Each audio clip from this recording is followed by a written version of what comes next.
जब प्रभु श्री राम माता सीता की खोज करते हुए वानर सेना की सहायता से समुद्र पर सेतु बनाकर लंका पहुंचे तो वे रावण से युद्ध टालना चाहते थे।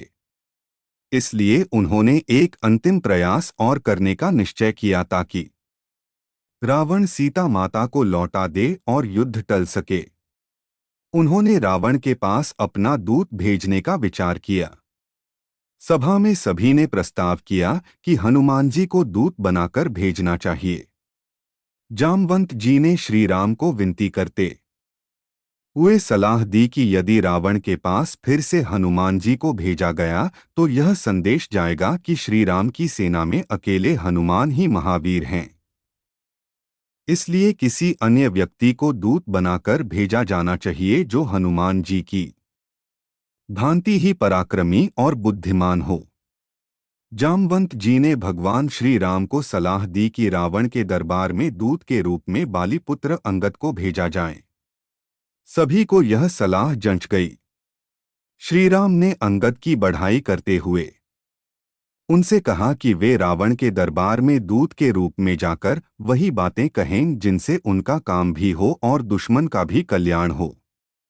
श्री राम की आज्ञा पाकर अंगद ने उनके चरण स्पर्श करते हुए विनती की कि उन्हें यह कार्य सौंपकर श्री राम ने उनका आदर बढ़ाया है और वे जिस पर कृपा दृष्टि डालें वह गुणों की खान हो जाता है। भगवान श्री राम के चरण स्पर्श कर और सबको शीश नवाकर निर्भयी और बलवान अंगद जैसे ही लंका पहुंचे उनका सामना रावण के पुत्र से हो गया। बातों ही बातों में दोनों में झगड़ा बढ़ गया। रावण के पुत्र ने अंगद जी को मारने के लिए लात उठाई तो अंगद ने उसकी लात पकड़कर उसे जमीन पर दे पटका। यह देखकर वहां मौजूद राक्षस डर के मारे पुकार भी नहीं सके। वे भयभीत हो गए और उनमें कोलाहल फैल गया कि जिस वानर ने लंका में आग लगाई थी वह फिर से आ गया है। उन्होंने बिना पूछे ही अंगद जी को रावण के दरबार का मार्ग दिखा दिया।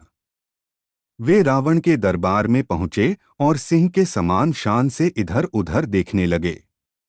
जब अंगद दरबार में पहुंचे तो ऐसा प्रतीत हो रहा था मानो काजल का पहाड़ खड़ा हो। जिस प्रकार मतवाले हाथियों के झुंड में सिंह निर्भय होकर चला जाता है उसी प्रकार वीर अंगद निर्भय होकर रावण की सभा में पहुंच गए।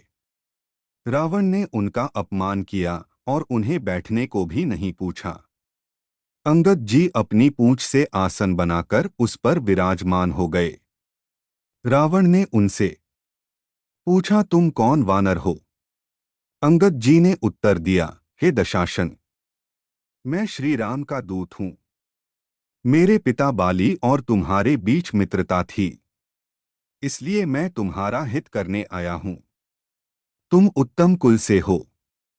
भगवान शिव जी और भगवान ब्रह्मा जी की तुमने बहुत पूजा की है और उनसे वरदान प्राप्त किए हैं। तुमने सभी राजाओं पर भी विजय प्राप्त की है। मोहवश तुमने जगतजननी मां सीता का हरण कर लिया है। तुम मेरी शुभ बात सुनो। मेरी सलाह मानकर तुम भगवान श्री राम से क्षमा मांगकर माता सीता को डोट सम्मान सहित लौटा दो। श्री राम तुम्हारे सभी अपराध क्षमा कर देंगे। रावण ने क्रोध में अंगद का अपमान करते हुए कहा, मूर्ख वानर, क्या तू जानता नहीं कि मैं देवताओं का शत्रु हूं? और तुम किस नाते मित्रता की बात कर रहे हो? तुम कौन हो? अंगद ने कहा कि वे के बाली पुत्र हैं।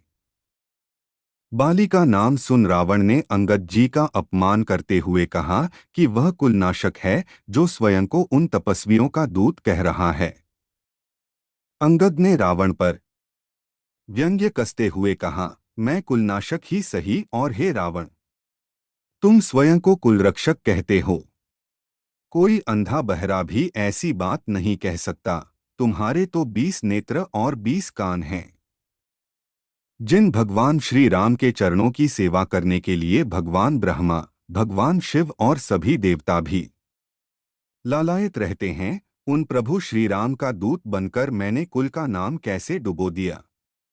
रावण ने क्रोधित होकर कहा कि वह अंगद के कटु वचन केवल इसलिए सहन कर रहा है क्योंकि वह धर्म और नीति को जानता है।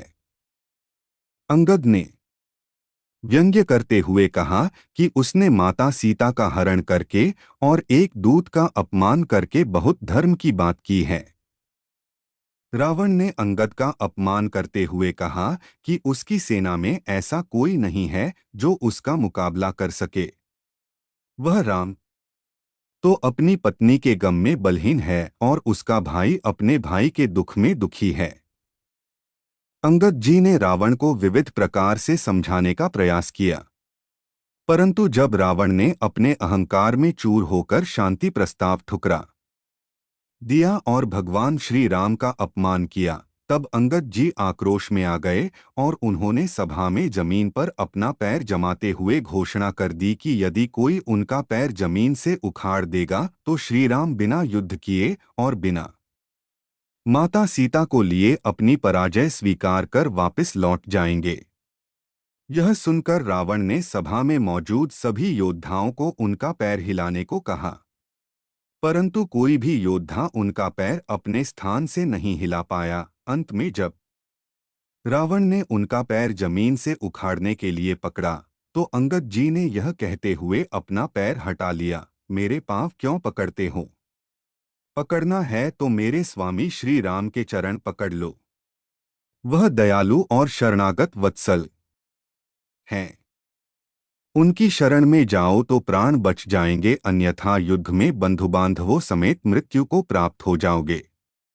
रावण के बल का मर्दन कर और अपना उत्तरदायित्व बखूबी निभाकर बाली पुत्र अंगद ने भगवान श्री राम के पास वापस पहुंच उनके चरण स्पर्श किए। भगवान श्री राम ने उन्हें अपने हृदय से लगा लिया। जय भगवान श्री राम। कृपया लाइक, सब्सक्राइब और शेयर करें। धन्यवाद।